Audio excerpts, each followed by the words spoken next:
శ్రీ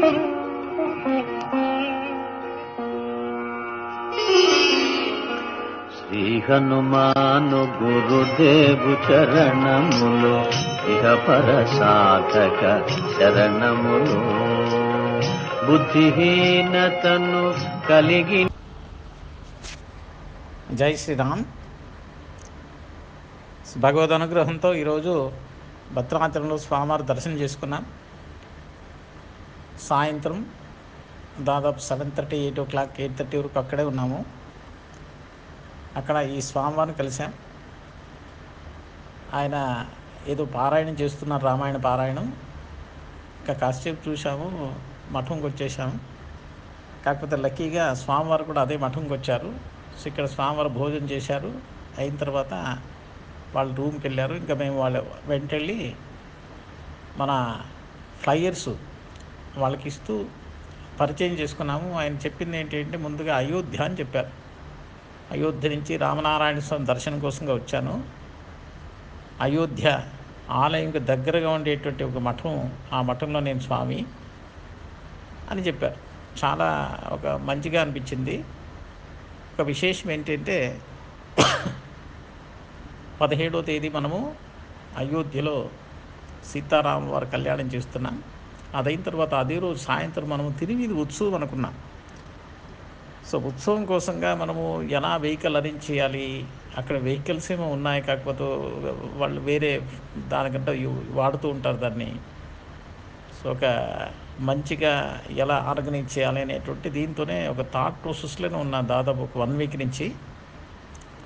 ఈరోజు ఈ స్వామిని కలిసిన తర్వాత ఆయన ఏమన్నాడంటే, ఈ మఠము చాలా సంవత్సరాల నుంచి అయోధ్యలో ఉండేటువంటిది. అంతేకాకుండా ఆ మఠంలో ఒక రథం ఉంది, జగన్నాథ రథం. అది కంప్లీట్ మన చెక్కతో చేసిండేటువంటి ఒక రథం. అది ఒక 500 సంవత్సరాలు ఓల్డ్ రథం అది. కాకపోతే రీసెంట్గా దాన్ని అన్ని రెనోవేట్ చేసి చాలా మంచిగా చేశారు. సో రథోత్సవాని కోసంగా. సో మేము అలా మాట్లాడుతూ, ఇలా ఉత్సవం ఉంది, మీరు తప్పకుండా ఆ ఈవెంట్కి రావాలి, పక్కనే ఉంటారు మీరు అంటే, ఆయన చాలా సంతోషంగా తప్పకుండా నేను వస్తాను, మీరు ఎప్పుడు వచ్చినా అయోధ్యకి రావాలి, మా దీంతో మఠంలో రూమ్స్ ఉన్నాయి, కాకపోతే నా ఏసీ కాదు, నాన్ ఏసీ, సో ఉండేదానికి వ్యవస్థ ఉంది, పక్కనే ఉంటాము, మీరు తప్పకుండా రావాలి అంటే, ఇంకా మేము ఆయన ఇన్వైట్ చేశాను స్వామిని. ఆ స్వామి చాలా భక్తితో ఒప్పుకున్నారు.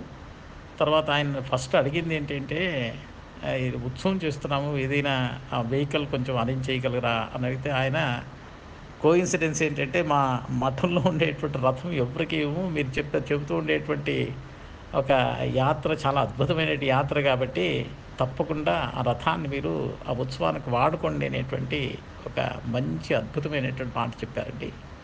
సో మాకు అనిపించింది ఏంటంటే, ఆంజనేయ స్వామి ఆ ప్రచోదన ఎప్పుడూ రామకార్యానికి ఆయన సహాయం చేస్తూనే ఉంటారు. ఎందుకంటే ఆయన కార్యం కాబట్టి, వాళ్ళతో ఉన్నాం కాబట్టి, ఏదో ఒక ద్వారా ఎవరో ఒక ముఖ్యమైన మనకి జరిగేటువంటి అద్భుతమైనటువంటి ఒక మంచి ఒక పరిచయం అండి ఇది. దగ్గరలో స్వామిని కలుస్తున్నాం అక్కడ. మనకు ఆల్రెడీ ఒక స్వామి లాస్ట్ టైం పరిచయం అయిన అక్కడ.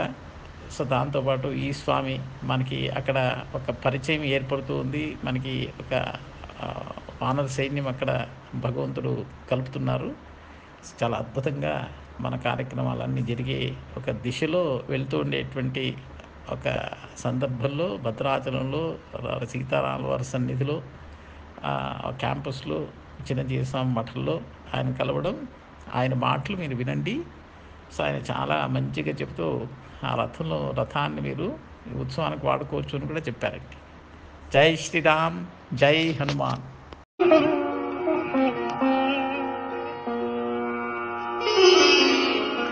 శ్రీ హనుమాను గురుదేవు చరణములు ఇహపర సాధక శరణం.